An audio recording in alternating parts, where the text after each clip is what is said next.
মোৰ ভিতৰত ইচ্ছা এটা আছিলে যে মই মোৰ প্ৰথম চিনেমা মই অসমীয়াতে বনাম, মোৰ নিজৰ মাতৃভাষাত বনাম। সো মই কিন্তু সেইটো কৰিছো, মই নিজৰ মাতৃভাষাতে মোৰ চিনেমাটো ডাঙৰ কথা। হেল্ল', আজিৰ ব্লগটোলৈ সকলোকে স্বাগতম জনাইছোঁ। মই আজি গৈ আছোঁ এজন ফিল্ম ডাইৰেক্টৰ লগ কৰিবলৈ। এজন ফিল্ম ডাইৰেক্টৰ প্ৰথমখন অসমীয়া চিনেমা ইতিমধ্যে মুক্তি লাভ কৰিবলৈ গৈছে। গতিকে ভিডিঅ'টো চাই থাকিও স্কিপ নকৰিব, আপোনালোকক সবিশেষ সকলো কথা মই ব্লগটোত জনাই থাকিম। নতুন ব্যতিক্ৰমী অসমীয়া চিনেমা আহি আছে, নামটো কি জানে? কুঁৱলীৰ পূজা। নামটো কি সুন্দৰ আৰু চিনেমাখনো খুব সুন্দৰ, আৰু চিনেমাখন কিছুদিনৰ ভিতৰতে মুক্তি লাভ কৰিব। আৰু আজি এই চিনেমাখনৰ পৰিচালক মোৰ লগত উপস্থিত আছে। মই চিনেমাখনৰ ভিতৰুৱা গোটেইখিনি কথা আলোচনা কৰিম চিনেমাখনৰ পৰিচালক। এয়া কুঁৱলীৰ পূজাৰ পৰিচালক সনাতন কৰ্মকাৰ মোৰ লগত। নমস্কাৰ। সনাতন, তোমাৰ নতুন চিনেমা আহি আছে কুঁৱলীৰ পূজা, কিমান মানে এক্সাইটেড বা কেনেকুৱা লাগি আছে ফিলিংছ? সঁচা কথাত ক'বলৈ গ'লে মই এতিয়া বহুত এক্সাইটেড হৈ আছোঁ। কুঁৱলীৰ পূজা ধৰিব গ'লে এজন পৰিচালকৰ বাবে এখন চিনেমা সন্তানৰ নিচিনা। চ' কুঁৱলী পূজা মোৰ বাবে মোৰ সন্তানৰ নিচিনা। চ' সন্তানক যেনেকুৱা সৰুৰ পৰা ডাঙৰ দীঘল কৰা হয়, ঠিক তেনেকুৱাই কুঁৱলী পূজা মই সৰুৰ পৰা ডাঙৰ কৰি এতিয়া প্ৰস্তুত হৈছে যে এইটো ৰাইজৰ সন্মুখত দাঙি ধৰা লৈ অহাৰ। চ' সেইকাৰণে মই বহুত এক্সাইটেড হৈ আছোঁ। আচ্ছা, কুঁৱলীৰ পূজা নামটো কেনেকৈ আহিল চিনেমাৰ কাৰণে? কুঁৱলীৰ পূজা মানে নিয়ৰ আৰু পূজা মানে ঘৰ। আচ্ছা, নিয়ৰৰ ঘৰ, এই নামটো কেনেকৈ আহিল অকণমান যদি জনাই। কুঁৱলীৰ পূজাৰ নামটোৰ পিছফালে বহুত এটা গল্প লুকাই আছে, কাহিনী এটা আছে। সেই কাহিনীটো মানে চাবলৈ হ'লেতো আপোনালোকে কুঁৱলীৰ পূজা চিত্ৰগৃহত যেতিয়া মুক্তি লাভ কৰিব সেই সময়ত আহিব লাগিব। তথাপি মই অকণমান হিঞ্চ দিছোঁ, যেনেকুৱা কুঁৱলী মানে হৈছে দুখৰ। কুঁৱলী চাব, এতিয়া কুঁৱলী পৰিছে চাৰিওফালে, এতিয়া কুঁৱলী নিয়ৰ পৰিছে। যেতিয়া ৰাতিপুৱা কুঁৱলী হয় মানে একো দেখা নাপায়, মানে ৰাস্তা ঘাট পদূলি একো দেখা পোৱা নাযায়, সকলো মানে ধোঁৱাময় হৈ যায় ন, চাৰিওফালে ধোঁৱা হৈ যায়। মানে কুঁৱলীৰ পিছফালে কি থাকে আমি নাজানো। চ' ঠিক তেনেকুৱা জীৱনৰ পিছফালে কি থাকে আমি নাজানো।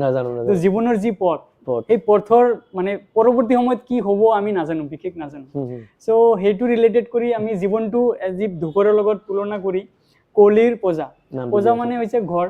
তো যিখন ঘৰত আমি থাকো, এখন মানুহে বা এজন মানুহে যিটো ঘৰত বাস কৰে, এই বাস কৰা ঘৰ আৰু এই তাৰ জীৱনৰ পথ, দুঘৰময় এটা পথ। তো তাৰ পিছফালে কি আছে সেইটো সন্নিৱিষ্ট কৰি আমি কুঁৱলীৰ পূজা নামটো দিয়া হৈছিল। চ' নামটোৰ বহুত এটা অৰ্থবহ লুকাই আছে। নিশ্চয় চিনেমাখন চালে ৰাইজে গম পাব, এখন মানে খুব ব্যতিক্ৰমী চিনেমা। আৰু এটা কথা, চিনেমাখন কেইবছৰৰ প্ৰস্তুতি কুঁৱলীৰ পূজা? কুঁৱলীৰ পূজা বহুত বছৰৰ প্ৰস্তুতি। এতিয়া 2021 পৰা আমি লাগি আছো। ষ্টাৰ্ট হৈছিল 2021 পৰা আৰু 2025 এইটো এতিয়া 26 পৰিলে। চ' এই 4 বছৰ হৈয়ে গ'ল। বহু কষ্ট লুকাই আছে, বহু কাহিনী লুকাই আছে। আৰু এখন চিনেমা কৰা ইমান সহজ নহয়। এখন চিনেমা পূৰ্ণ দৈৰ্ঘ্যৰ চিনেমা, এখন অসমীয়া চিনেমা, মানে বহুখিনি সময় লাগে, বহু চিন্তাধাৰা, ফাইনেন্সিয়েল কথা থাকে। আপুনি গমেই পায় যে মানে চিনেমা ফিচাৰ ফিল্ম এখন কৰাটো বহুত ডাঙৰ কথা, আৰু সেইটো কৰি ৰাইজৰ সন্মুখত আনাটো বহুত ডাঙৰ কথা। চ' এতিয়া আমি আশাবাদী, কাৰণ আমাৰ বাবে ৰাইজে আমাৰ আচল সম্পত্তি। ৰাইজৰ ওপৰতে আমি গোটেইখিনি নিৰ্ভৰ। এতিয়া আমি বহুত আশাবাদী এইকাৰণে যে ৰাইজে আমাৰ অসমীয়া চিনেমাক ভাল পায়। আমি জানো ভাল পায়, আমি বহুত লেভেল এটা নতুন ধাৰা সৃষ্টি হৈছে অসমীয়া চিনেমাত। চ' মোৰ এটা বিশ্বাস আছে যে মানুহ ওলাই আহিব আৰু মানুহে ভাল কণ্টেণ্ট চাব বিচাৰে। মানে যেতিয়া ভাল কণ্টেণ্ট মানুহক আমি দিব পাৰিম উপহাৰ হিচাপে, তেতিয়া মানুহ আহিবই চাবই। চ' আমি আশাবাদী যে আমাৰ যি কুঁৱলীৰ পূজাৰ গল্প বা যি কাহিনী, সেই কাহিনীটো এনেকুৱা মানে চৰিত্ৰবোৰ মানে গঢ়ি উঠিছে এই কাহিনীত। চ' আমি চালে আমি খুব আশাবাদী যে মানুহে চালেই মানে মানুহ আহিব, দৰ্শক আহিব, ভাল পাব মানে। গতিকে সকলোকে কুঁৱলীৰ পূজা চাবলৈ চিনেমা ঘৰলৈ আমি এতিয়াৰ পৰাই নিমন্ত্ৰণ জনালো। যদিও ৰিলিজ দিবলৈ দেৰি আছে, মানে তথাপি এতিয়াৰ পৰা আমি সকলোকে নিমন্ত্ৰণ জনালো, চিনেমা ঘৰলৈ সকলোৱে আহে। মানে দেৰি আছে মানে ইন দা চেন্স মানে আমি অতি সোনকালে দিম। মানে আমাৰ মাৰ্চ মাহৰ প্ৰথম ভাগতে চাগে চেষ্টা চলি আছে মুক্তিৰ কথা। দুমাহ আছে আৰু এতিয়া প্ৰচাৰ কৰিবই লাগিব, কাৰণ প্ৰচাৰ অবিহনেতো মানে মানুহে গম নাপাব। সেইকাৰণে আমি যিমান পাৰোঁ এতিয়াৰ পৰা লাগি আছো। চ' মোৰ এটাই অনুৰোধ, আপোনালোকে যিমান পাৰে নিজৰ ফালৰ পৰা আমাৰ চিত্ৰত প্ৰডাকশ্যনৰ পেজটো ফ'ল' কৰিব, কাৰণ এইটো তোমাৰ প্ৰডাকশ্যন হাউচৰ নাম চিত্ৰত প্ৰডাকশ্যন। আচ্ছা, সনাতনৰ যোনটো ফিল্ম প্ৰডাকশ্যন এইটো নাম হ'ল চিত্ৰৰথ। ফেচবুকত এটা পেজ আছে চিত্ৰৰথ, সকলোৱে পেজটো ফ'ল' কৰিব, তাতে গোটেইখিনি আপডেট পাই থাকিব চিনেমাখনৰ। সেইটোৱে মানে আমাৰ অনাগত যি আহিবলগীয়া মানে কামবোৰ আছে চব পাই থাকিব। আৰু এটা কথা, চিনেমাখনৰ অভিনেতা-অভিনেত্ৰী কোন কোন আছে? আচ্ছা, তো আমাৰ মানে খুবেই গৰ্বৰ এটা কথা যে আমাৰ এই চিনেমাত আমাৰ যশস্বী অভিনেত্ৰী, আমাৰ শ্ৰদ্ধাৰ প্ৰতিভা চৌধুৰী বাইদেউ আমাৰ অভিনয় কৰিছে। আচ্ছা, লগতে আমাৰ শ্ৰদ্ধাৰ দীপজ্যোতি কাকতি ডাঙৰীয়া, তেখেতে অভিনয় কৰিছে। তেখেতে দেউতাকৰ চৰিত্ৰটো মানে খুবেই মানে তেখেতে ইমান ধুনীয়া অভিনয় কৰিছে, মানে সঁচা কথাত আমাৰ গোটেই টিমটোৰ যি আৰ্টিষ্ট আছিল, অভিনেতাসকল আছিলে, মানে অভিনেতা অকল তেখেতৰ দীপজ্যোতি কাকতি, তাৰপিছত দীপাংকৰ দিচান কলিতা, তাৰপিছত আছিলে আৰিফ আলী, তেখেতেও বহুত মানে কষ্ট কৰিছে চিনেমাৰ কাৰণে। আৰু সকলোতকৈ মৰমৰ মানে আমাৰ মানে এটা ভাল লগা কথা যে আমাৰ মৰমৰ আইমি বৰুৱা বা তেখেতে আমাৰ মানে মুখ্য চৰিত্ৰত অভিনয় কৰিছে। লগতে আমাৰ বৰপেটাৰ আমাৰ দীপা দাস বাইদেউ ডাঙৰীয়ানী তেখেতে অভিনয় কৰিছে। লগতে হিউ শিল্পী হিচাপে অভিনয় কৰিছে আমাৰ মানে শেখৰ কৰ্মকাৰ, তেখেত বৰপেটাৰ হয়। সেইটোৱে এইখিনি। আৰু চিনেমাখনৰ সংগীত গান আছে নাই? গান আছে আমাৰ চিনেমাখনত। সঁচা কথাত ক'বলৈ গ'লে আমাৰ চিনেমাখনত স্বৰচিত কলিৰ পজা শীৰ্ষক গীত এটি আছে। টাইটেল চং। চ' সেই চংটো মানে গীতিকাৰ আমাৰ প্ৰিয়ংকা গগৈ। লগতে এই গীতটিত কণ্ঠ নিগৰাইছে আমাৰ যশস্বী মানে গায়ক বসন্ত পাটগিৰি ছাৰ।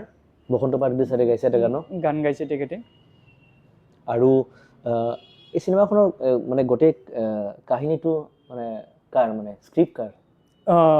গোটেই এই কলিৰ বজাৰ গোটেইখিনি কাহিনী আৰু চিত্ৰনাট্য মোৰ নিজৰ। তোমাৰ নিজৰে।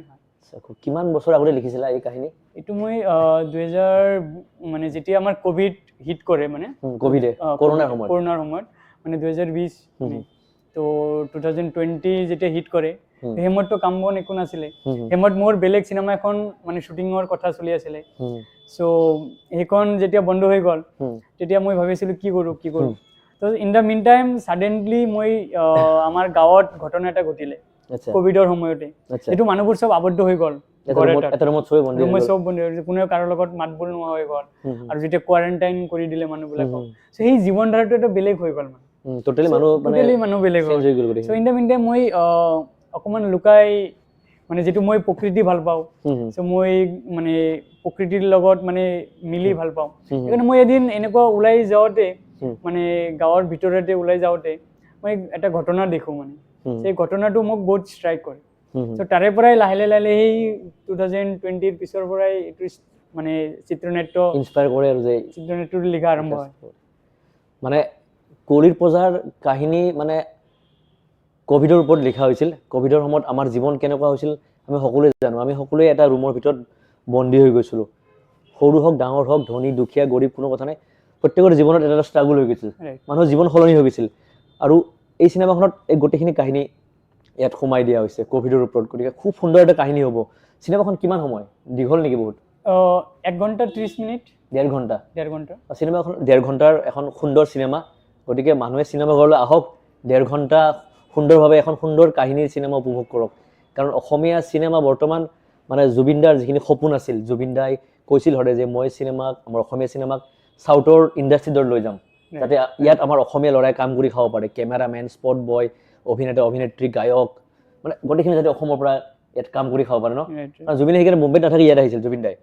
আৰু জুবিন দা নাই, এতিয়া আমাৰ গোটেইখিনি দায়িত্ব কিন্তু আমাৰ হাতত। আৰু একদম সঁচা কথা। আৰু মানে জুবিন দাই কিন্তু আমাৰ ৰিজনেল যি চিনেমা, আমাৰ ৰিজনেল চিনেমা, নিজৰ শিপা, নিজৰ মাটিৰ চিনেমা, এইটো সকলো সময়ত প্ৰাধান্য দিছিলে। সেইকাৰণে ময়ো যিহেতু মানে এইখন মোৰ কলিৰ পূজা মোৰ প্ৰথম ফিচাৰ ফিল্ম। চ' মোৰ একদম সৰুৰ পৰা ইচ্ছা আছিলে মানে যে মই চিনেমাত কাম কৰিম।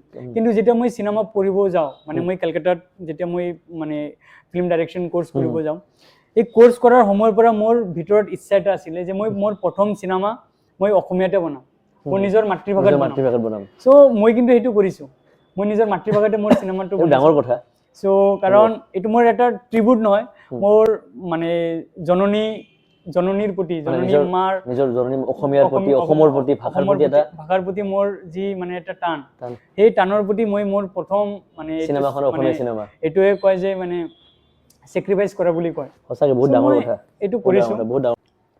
কলিৰ বজা এই চিনেমাখন মই মোৰ অসমৰ প্লাছ আমাৰ যি জননীৰ প্ৰতি মই সমৰ্পণ কৰিছোঁ এই চিনেমাখন। কাৰণ মোৰ প্ৰথমৰ পৰা ইচ্ছা আছিলে যে কলিৰ বজা চিনেমাখন মই ৰাইজৰ মাজলৈ লৈ আহিম।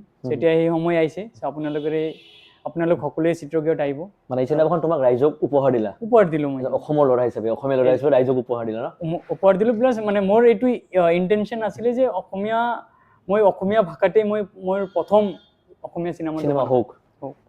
সেইকাৰণে মই বনাই এতিয়া মোৰ প্ৰথম অসমীয়া চিনেমাখন মই ৰাইজৰ ওচৰত উচৰ্গা কৰিছোঁ। এতিয়া আপোনালোকৰ হাতত আমাৰ কলিৰ বজা। খুব ধুনীয়া, খুব ধুনীয়া।